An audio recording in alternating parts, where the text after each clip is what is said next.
this is Chelle of Chelle's Creations. Today I want to show you my favorite way to digitize autographs, or really anything that's written that way that you want to preserve it in a written format. Obviously you can just scan it in or take a picture of it and include it as it were a photograph in your layouts, but today I want to show you a way that you can include them that doesn't include just that white background on it. What I have here is a layout that is nearly completed about a trip with our son to visit the princesses.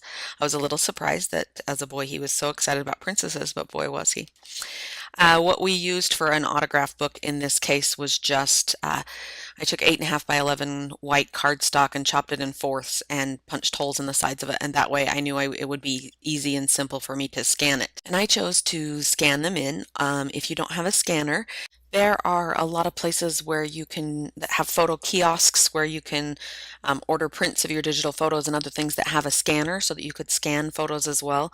And you can use their scanners. They'll save it probably as a JPEG, but that's another way that you could use. If you don't have your own scanner, you could use a public scanner.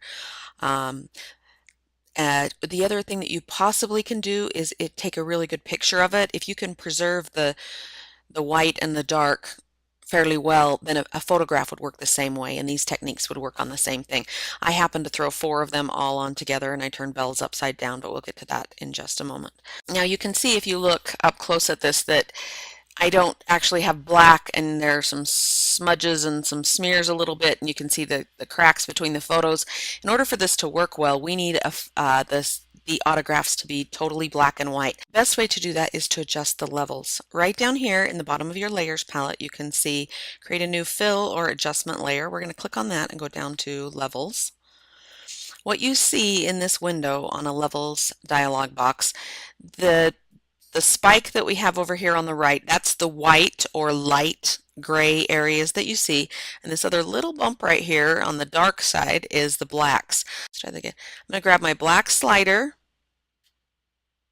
and move it all the way to the right of that hump because I want those black spots to be really black. Now as you can see, it made it a little bit darker. I'm also going to grab my white slider and move it all the way to the left of the whites because I want it pure white and pure black. That will make our best image. Okay, now that I have that, I'm going to go ahead and merge it down. I'm going to right click and merge down so that my actual images are black and white. Now the other thing is I have my scanner set to scan at 600 pixels per inch. It's just a standard setting that mine comes at, and I can't use it that large, and so I need to resize it. And I just need to lower the resolution from 600 pixels per inch to 300 pixels per inch.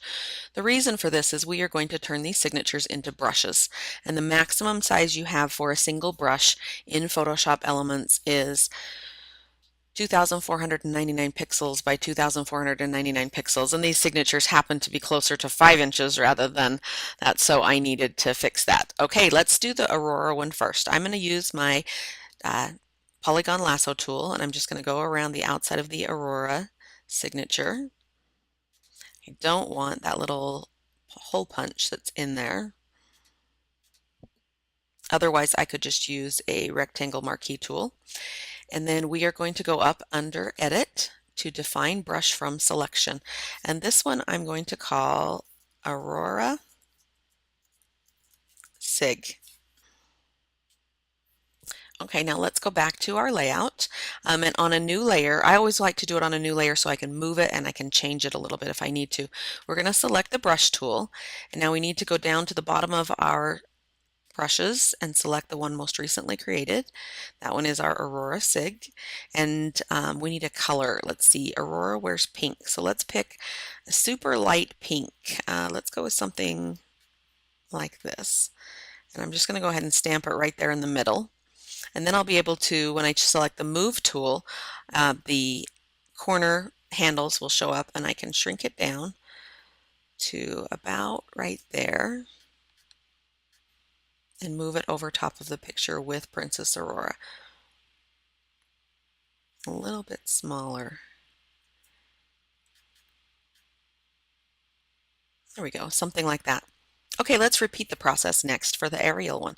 Let's go back to our scan. Command or Control D to deselect. Let's go ahead and select around Arial.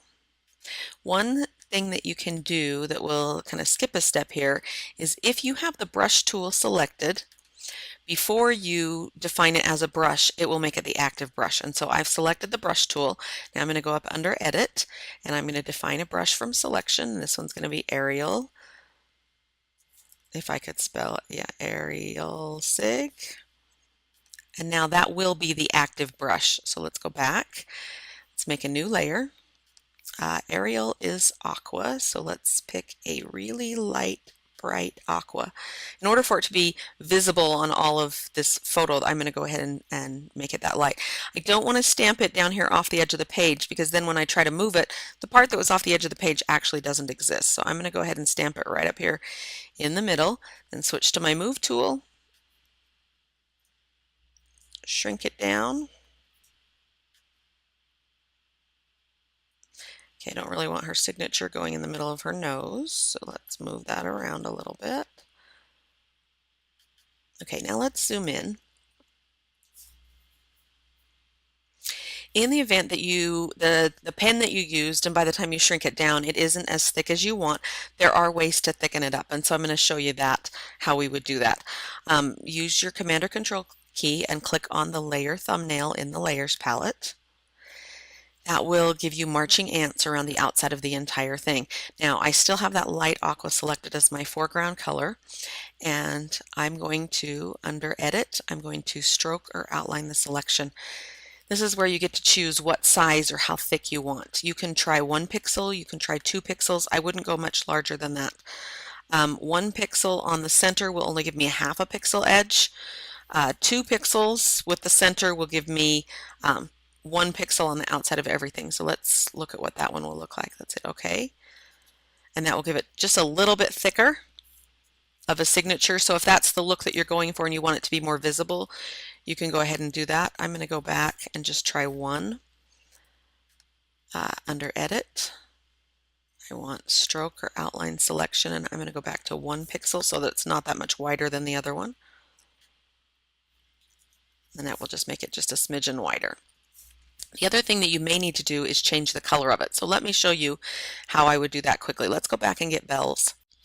Again, Command or Control D to deselect, and let's go back to, oh, bells is upside down. Well, we'll have to rotate it when we get back to the other one. There are multiple ways to rotate it, but I'm just going to rotate it after I'm finished stamping it. I'm going to select the brush tool and then go up under Edit and define brush from selection. This one is Bell. Now I'll go back to my layout. Now remember, I need a new layer. And this time I'm going to just pick a color that we know we don't want and go ahead and stamp it in the middle of the layout. Okay, let's rotate that one and let's move it into place over here on top of the bell photo. Now, if you don't want to put them on top of the photos, you can also blend them into the background or just leave them over here in the background as well. All right, that looks like about where I want that one to go, but it's clearly not the right color. And you can change colors before you stamp it, but it doesn't really give you a chance to test them very well.